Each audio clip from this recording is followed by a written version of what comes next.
YouTube comments from a video titled, "If war breaks out tonight, do this first, the first hour protocol."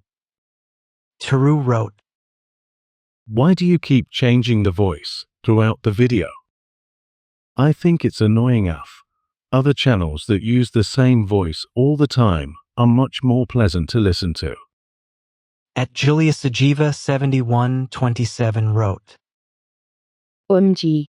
Yet another video from the USA of don't trust your neighbors, treat them as enemies. I have no idea how you live every day. I watched a series designated Survivor, and in one episode terrorists blown up the power plant and there were no electricity in Washington for 12 hours. The president got a report that of course there is unrest, lootings, robberies and violence on the streets, as was expected.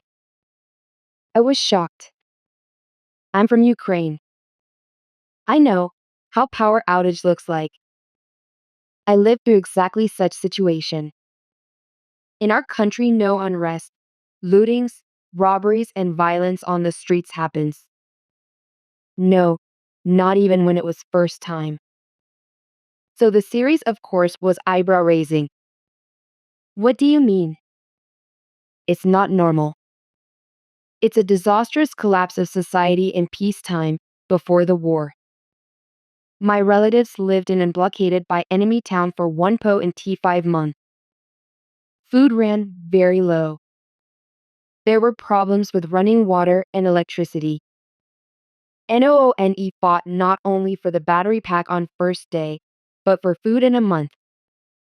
The bravest and most capable people made supply runs through forest paths. They distributed that food. They were NOT government officials. Neighboring villages, who had more food, because they produced it, for example, milk and eggs are produced daily, shared it with the city. It wasn't easy, BTW. The roads were highly unsafe for those who transported food. Meds very few, and they had to be delivered from another city through war zone, not from neighboring village. NOONE fought for remainders in a pharmacy. Oh, and police took no part in quelling people. At all. They just were not rioting, they were surviving together. Working and organizing together without supervision and enforcement. So my advice for you before, during, and after war. If you live in an area for which all of the above is untrue and sounds like a fairy tale. If, in case of any emergency, even so small as power outage, but especially war, you'll be forced to fear and fight not only enemy army, but also the citizens of your own country. Leave this place as soon as possible. Even without the war. It's unsafe. Truly. There is nothing worth staying there. If any unexpected problem will turn your neighbors in a horde of zombies. Please, stay safe and leave this place. Unless, of course, you yourself will behave like that. In this case, please, stay with your kind. At Polk 1665 wrote, I get you, but this is good advice even for lesser things. In Canada, the blackout of 2003 and the ice storm of 1998, for example. Why not be comfortable? It's like learning martial arts. Not to fight everyone, but to gain a deep-seated confidence so people don't bother fighting you. At Matrikes 4003 wrote, I remember how I had to decide what to do when the war started in Ukraine, and I need to plan what to do in Kiev for my family. The war seemed unrealistic before it started. The video does provide good suggestions. Roads were blocked immediately and gas stations got empty. Queues in shops and pharmacies, etc. It was surrealistic. I hope this video is for information only and no one will need it in real life. At Will Christie 2650 wrote, Isn't it pathetic that the greatest danger in such a scenario is fellow citizens who prey on others, like the excuse to kill, and will take everything you have? Our society is very sick. @Ruby_imposter wrote. This video misses one crucial thing. Wars don't start in a second. You can see and feel it's coming. Enemies' preparation for the war can be seen through months. And tension rises as the war gets closer. So you have to act prior the war has started. Pack your emergency bag, buy a medkit, go to tactical medicine training, go to military training courses, create a plan of action for the D-Day. If it appears that you were too paranoid, you lose nothing. But if the war starts, you gain a good advantage. People tend to not believe in worst until the last moment, even if the future is obvious. We, Ukrainians, at least most of us, also didn't believe Russians would launch a full-scale invasion, even when the signs were shouting it would happen. And it did happen. Now, Europeans repeat the same mistake.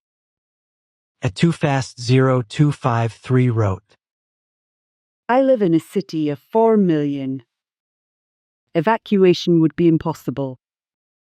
I think the real question is where you prefer to die, your house or on the highway. I keep several weeks of food and water on hand, so @Ninja wrote. I'm going to say that it's pretty contextual. Most watching this would be a pretty long way from the front line, like during the Iran/Iraq wars. If there is a war between NATO/Russia, then most people are outside the reach of immediate harm. Westerners due to distance and Russians due to NATO considering bombing civilians being a waste of ordnance. @GoneFishing3644 wrote. First, know your country's history of warfare. Has your country been invaded multiple times over the centuries? If so, it is probably not safe to stay in a densely populated area near the border closest to the enemy country, near major highways, near military installations, and near seashores. If you have time to travel by train or bus away from the direction the invaders are crossing over border or coming ashore, and can get to another country, do so. Keep enough cash at home to pay train fare or bus fare, and have a valid passport and proof of enough money in the bank to support yourself so you will be allowed into another country. Or flee to a heavily forested mountainous area where tanks and troop carriers cannot travel and camp there in a winter tent or a small cabin near a fresh water source until the war is over. If you live in a country that has not been invaded in a few centuries, then the major danger to the civilian population in your country may be loss of the power grid or the bombing of major cities and military areas. Move away from the cities and military areas and to a more rural area. If the enemy starts targeting small rural settlements, have a way to camp off-grid in a wilderness area during winter and near a source of fresh water. An isolated cabin in a thinly populated rural area with its own water well, wood stove, and a supply of firewood may be what you need to live off-grid and not attract enemy interest until the war is over. If it is safe to shelter in place where you currently live, make sure you have enough shelf-stable food and stored water to survive if your government starts rationing food supplies for a few years, or bombing disrupts the way fresh water is pumped to homes. And have a solar-charged radio to receive news about the war. @VS Plum wrote. Full-scale war in Ukraine started from explosions. Terror Russian missiles strike all over the Ukrainian territory at the middle of night on the 24th of February 2022. No messages, no running people, just explosions. And then the invasion, occupation of some regions. @Loki1981 wrote.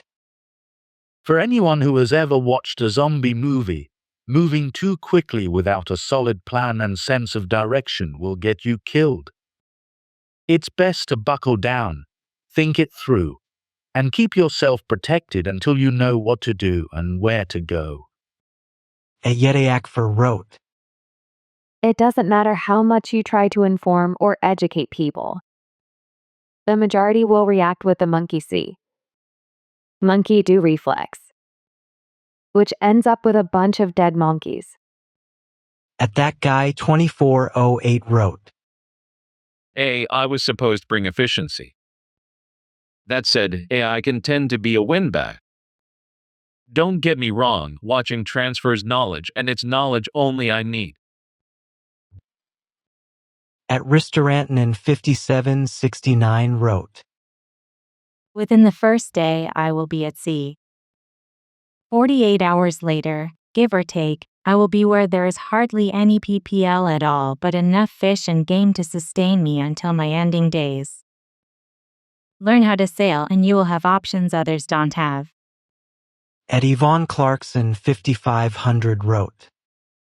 Me and my husband were at a store in Regent Street in London several years ago when something spooked people and caused a stampede down road. It turned out to be nothing, but it was very scary seeing a mass of people running towards you and screaming to run. You don't stop to ask questions, you run and think what to do. We went into a store and hid with other people. The doors were locked. My husband had been taught anti-terrorism techniques, so when we left we followed what he said. At Dodic 8574 wrote. In war, mobile phones often do not work. Electricity is often gone. Information is hard to get. Everything becomes very relative. All one can do is enjoy living while it's there. But if I were to give an advice on this topic, I would start by separating urban and rural conditions. And if in urban environment, I would go to the countryside the sooner, the better. Do no wait. Not less than 100 kilometers away from any big urban area. This should buy enough time to grasp the situation and find a way to deal with it. Ebatsi Tibble wrote. Honestly, and I say this as someone who has deep roots in the ground that his family has lived upon since the year 986 AD. The first thing you should do when you're unfortunate enough to live in an initial war zone is to pack up everything that isn't replaceable to you, including documents. They are important as hell, and leave with your loved ones further inland and away from the danger. Yes, life won't get easier by leaving your home, but at least you have a life left that can get better eventually. You can start organizing yourself once you are safe. I've never experienced war on my own skin, which I'm very thankful for, but as a Central European, I grew up with kids whose families fled the war in former Yugoslavia. I sheltered a family from Libya in my house back in 2012, and a family from Syria back in 2015. In 2022, I sheltered 6 students from Ukraine for a while who made it over the border just in time. Apart from the latter group who acted immediately, their stories had always been pretty much the same. Slowly worsening conditions that they kept enduring until shit got so bad that they had to leave in order to survive. And that was always when the majority of the others came to the same conclusion, leading to humanitarian catastrophes along the road. Your local government won't dissolve immediately when war breaks out. It just gets a lot harder for them to operate under fire. When you're moving to an area further away from the fighting, the local organization won't be as much in a tough spot, which makes the distribution of necessities a lot easier. The power grid won't be threatened as much either, so at the very least you have access to shelter, food, heating, and communication once the emergency services are provided for refugees. In the words of my great-grandmother, who lived through WWII, of course we were devastated by the fact that half our house was gone when we returned, but we were much more glad that we still had a beating heart and 2 functional hands to rebuild it with. At Radar was wrote. First and foremost, the number one thing is DONOT panic. Panic kills people and it clouds judgment. Regardless of whether you stay or leave, keep your head on your shoulders. At Jeremy 1350 wrote. I live in a city center, walkable close to metro links and a major highway. I don't have a car.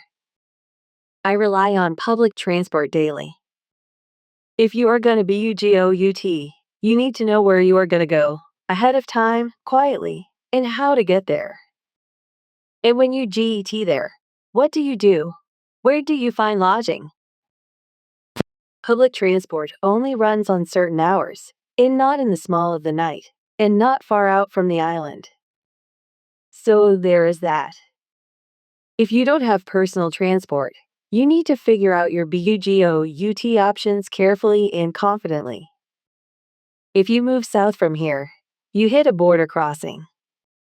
If you move north from here, you hit the mountains and ski resorts/resorts. Masses of people moving from our city center. There is really no place to geo safely and confidently. So what does one do? Hunker down and go silent. We all learned the hard way, at the outset of the pandemic, what people here do when they panic. Just asking pertinent questions. At MS, Marano wrote, When you look at countries that even today have wars going on, does this sound like practical advice? People die, get wounded, lose property, end up homeless with no money. You barely have time for all these tips. Just ask anyone who's ended up as a refugee. At Tom4678 wrote, I drive truck. I deliver groceries to Walmart stores in the Midwest/Great Plains. If the balloon goes up, I'll most likely have a trailer full of groceries on a 2-lane highway far from any major metro area. Or in the dock at a Walmart, which could be bad. At Michael Gillett 5744 wrote, When it happens, I am going to make coffee because it's going to be a long day. Then I'm going to feed the livestock close to the house and barn, feed them. And see what happens. Tessa K4T wrote, If you aren't eating, you will become dehydrated anyway. You need to take some lightweight food with you. Powdered milk, powdered peanut butter, Gatorade mix, freeze-dried meals, even candy, energy bars, trail mix, or those peanut butter and cracker snacks. Since water is heavy, you could take some in a single-walled metal bottle not insulated because they can explode, that can also be used for boiling water. But you could also take a small water filter or even water purification tablets. In a couple 1-gallon Ziploc bags would be helpful. You need a good tarp and some Mylar ponchos, sleeping bags, heavy Mylar tent in case you were caught outside. While water is more important than food, lack of protection from the elements will kill you quicker. Also sanitation too. Trash bags, antibacterial wipes, sanitizer, rubber gloves, trash bags, and anti-diarrhea medications are a must. These can be lightweight. Depending on where you are, you might also want some bug wipes because being eaten up by insects only makes things worse. Antibiotic ointment is also very useful if you can't bathe in preventing crack rot and painful areas under fat creases. Adjernage 1651 wrote, You Americans really need to study some history and acknowledge what the war actually is. Although, you were bringing war all over the world for a century. 1. War doesn't erase the government or civilization and their services personnel. Even directly in the battle zone, government will keep functioning and taking care for the wounded, for fires, for energy. Look how it works in Ukraine. 2. If you are outside a battle zone, you will probably keep living quite a normal life, with occasional bomb alarms. 3. If your territory gets occupied, the enemy will bring their own order and rules. Your first thought won't be some prepper nonsense, but surviving and organizing resistance. 4. Stop buying the lone wolf, individualist propaganda. Even in extreme conditions, the community is your main shelter and safety. Instead of prepping resources, build a resilient community, which will be able to be maximally self-sufficient in hard times. At Laura8343 wrote, You are safest in your own home. Generally, the first public orders given are shelter in place. Keep at least a week to 10 days supplies in your home on a regular basis. All the time, buy an item weekly, 1 extra gallon of water 1 week, pack of AAs the next, and so on. If you are prepared as default mode, you survive. At 11/11/572 wrote, One decent backpack, 3/4 packed with a list of the other quarter that you need, e.g. water, food, batteries, phone. But if you can stay in place, it's way better, at least during the initial chaos. At Murphy Law 506 wrote, I'm sorry, but I live outside the very big base. If war breaks out as a dependent, I am walking myself straight for that base. I'm confident in our military and defenses, but y'all do your thing. At Lisa Rucker X8K wrote, Stay home. You are a refuge if you leave. If you must leave, be quiet, don't tell everyone. Travel light. 10 pounds in a backpack, not 20 pounds. Keep a knife and lighter at all times. At Autumn Gold 0706 wrote, How can you watch TV or charge your phone if no electricity? The smart people will prepare to stay in their home where they have some control. The roads will be packed with gangs. Don't forget your pets. Karen Lee J4N wrote, The stupid advertisement before the video was more than loud. Has anyone else noticed that? And we all know a scenario like this is going to happen. We just don't know when it is going to happen. When this finally goes down, it will be every man for themselves. This video is pretty much spot on. People are going to act like savage animals, but your first warning should be your last warning. Unfortunately, thousands, millions of people are not going to be able to head for the hills. A lot of elderly handicapped people are not going to be able to do anything. I am already out in the countryside. In my state, there are more guns than there are people. And if some sort of official comes to your house and says, "We are here to help you," no, they are not.